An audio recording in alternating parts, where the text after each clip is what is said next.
এলাকায় দুষ্কৃতী দৌরাত্ম্য রোজকার ঘটনা, কিন্তু ভয়ে কেউই মুখ খুলতে পারতেন না।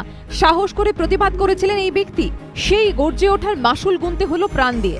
পুলিশ সূত্র খবর, মঙ্গলবার রাতে বর্ধমানে কাটোয়ার একাইহাটের এই ফাঁকা মাঠে 4 জন যুবক মদের আসর বসিয়েছিল। সেখান দিয়ে যাচ্ছিলেন পেশায় রং মিস্ত্রি সন্তোষ দাস। ওই যুবকদের হইহট্টগোল শুনে প্রতিবাদ করেন তিনি। অভিযোগ, এর জেরে তাকে বেধড়ক মারধর করে মত্ত যুবকরা। ঘটনাস্থলে মৃত্যু হয় ওই প্রৌঢ়ের।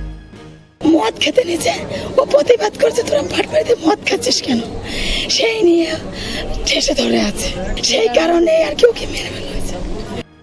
স্থানীয়দের দাবি, ওই মাঠে রোজই মদের আসর বসাতো একদল যুবক, কিন্তু ভয়ে কেউ এতদিন এগিয়ে আসেননি। যিনি এগিয়ে গিয়েছিলেন তাকেই চিরতরে সরিয়ে দিল দুষ্কৃতীরা। প্রতিবাদী খুনের জেরে আতঙ্ক আরও বেড়েছে এলাকাবাসীর। তো গ্রামবাসীর প্রতিবাদ করতে গেলেই তো অসুবিধা, প্রতিবাদ করতে গেলেই তো অসুবিধা। প্রতিবাদের তো এখন মুখ টেপে ধরা হয় বা গলা চেপে ধরা হয়। বর্তমান পরিস্থিতি তো তাই চলছে। আর ওখানে মাতালের সংখ্যা বেশি। প্রতিবাদ করবে তার উপর মারা খাড়া গান নেমে আসবে। খুনের পর পুলিশ কয়েকজনকে আটক করলেও মূল অভিযুক্ত বুদ্ধদেব শিকদার পলাতক। রানা দাসের রিপোর্ট, এবিপি আনন্দ, বর্ধমান।